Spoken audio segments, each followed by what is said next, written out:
folks, David Stewart here. You're just going to have to imagine my smiling face for this one. I wanted to talk a little bit more about functional harmony, and I think this is a great way to display it to you. A big giant keyboard of a percussion instrument makes it a little bit easier to see what we're doing than with a piano. And I like to use the keyboard to explain this a little bit because we can actually see what notes we're talking about, and we can see some of the concepts a little bit clearer than we can on a stringed instrument.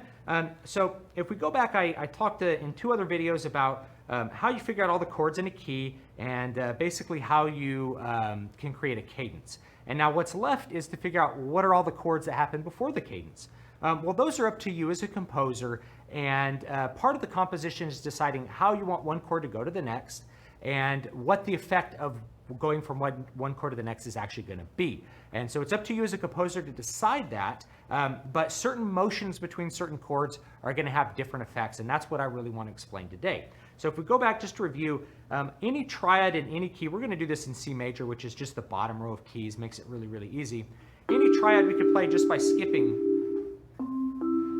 every other note, okay? So if we play every other note in any given key, we're going to get a series of triads.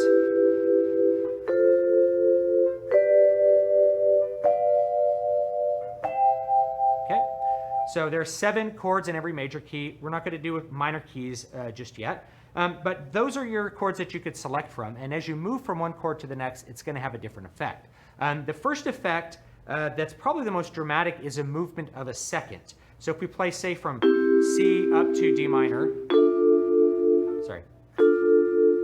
then that's going to have a pretty dramatic effect, going from C up to D minor.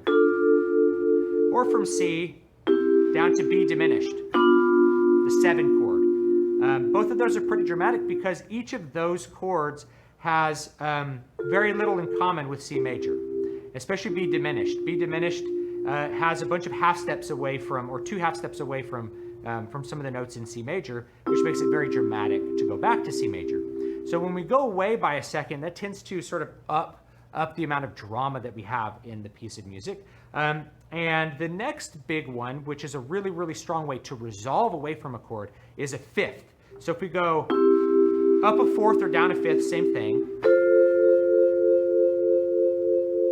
That can actually be a cadence. We can actually go from C,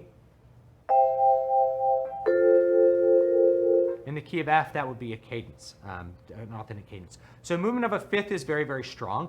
You have one note in common rather than no notes in common. So it's a little more consonant movement. It's a little less dramatic movement than what you'll get if you move by a second.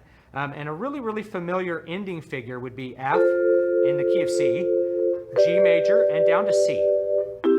So you have a movement of a second from F to G.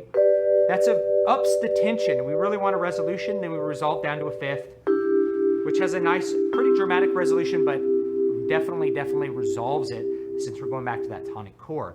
So the next one is a fifth.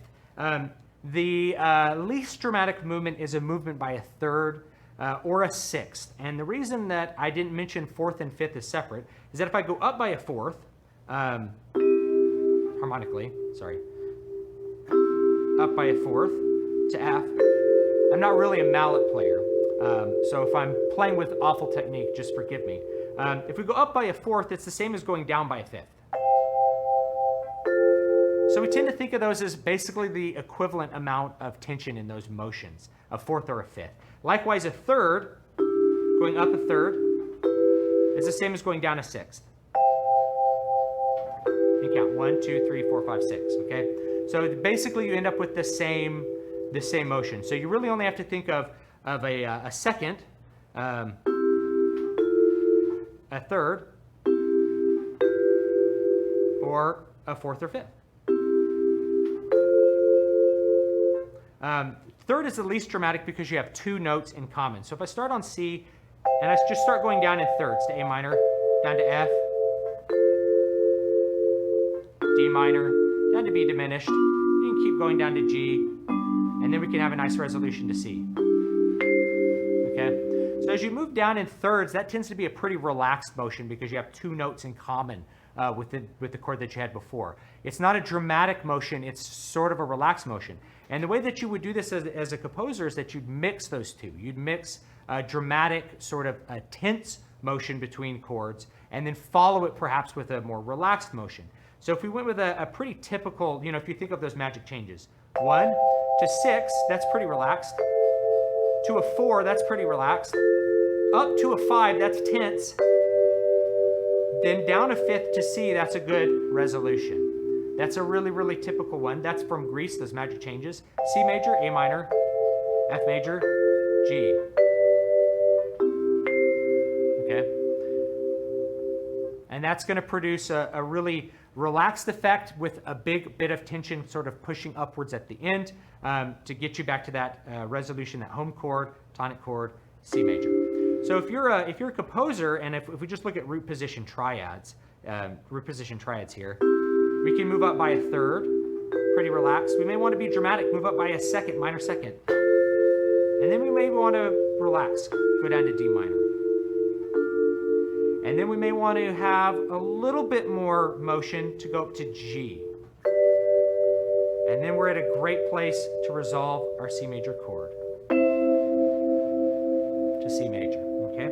And you could come up with as many chord progressions as you want that use this and sort of kind of bend with that tension and relaxation until you get to a pre-cadential chord, what's called a dominant chord. In the key of C major, it would be G, that'd be the dominant, and then you go down to the tonic chord to produce a nice strong effect. And you can keep this going as long as you want. You can have a lot of tension, followed by relaxation, move up by a third, down by a third. And then maybe you can move down by another third. And then you can go down to another third, G7. Then you can actually create a deceptive cadence. Now, deceptive cadence has a lot of tension in it when you build up something like that because you have a motion maybe from F. Here's a really, really typical cadential ending. F, that's from those magic changes. F, G, C. Okay? So if we go F, G, that's a motion of a second to A minor to deceive us. We didn't go to the tonic chord. That's 3 steps in a row. That's very, very dramatic. And once we get there, there's a tension. We really want it to resolve, and then we can go down to D, and then back to G7, and then to C. And have a nice strong resolution. So this is your intro to functional harmony, basically from a compositional standpoint. If you're doing analysis, look at some of the pieces that you like to play, and you can look at the stuff by the Beatles too, and just look at the chords, play through them, feel how they move from one to the next. If it's a motion of a third, it's going to be a fairly relaxed motion. If it's a motion of a second or a seventh, depending on how far up you're going, but usually you think of seventh as an inversion of the second, then it's going to be a really dramatic motion. And if it's a movement of a fifth, then that's a pretty strong resolving sort of motion. We have 1 note in common, 2 that aren't in common. It really sets up a resolution very, very well to go in fifths. And of course, you can go around in fifths. You can go from C down to F, up to B, down to E minor, up to, down to A minor, down to D minor, G, down to C. That's going all the way around it in fifths.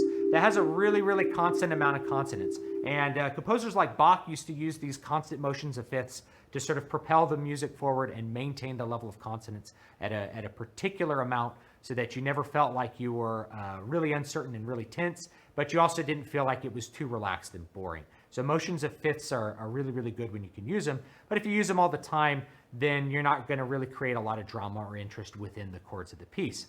Of course, keep in mind when you combine this with the melody has its own dramatic figures, and you can either accentuate those by having a dramatic motion in the chords to go with it, or you can downplay the drama of the melody by mismatching the chords and the melody. So you can have a motion of, if you have a leap, if you have a C to maybe an A minor, but you have a leap in the melody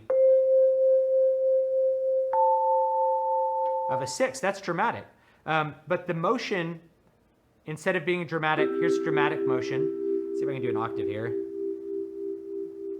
So do. That's dramatic, but if we make it A minor here, and we put a mallet away, and we just do it like this, and go to A minor here. There we go. Then that's going to kind of cut back on the drama a little bit. So try using those in your compositions and see what kind of effects you can create with them, and take a look at what other people have done and see how that works out for you. Don't forget to like, comment, and subscribe. Let me know what you want to see and what you want to hear down below. Hope this has been informative. I'll continue the series as I can. You can check out my websites at dvspress.com, davidvstewart.com, and I will see you next time.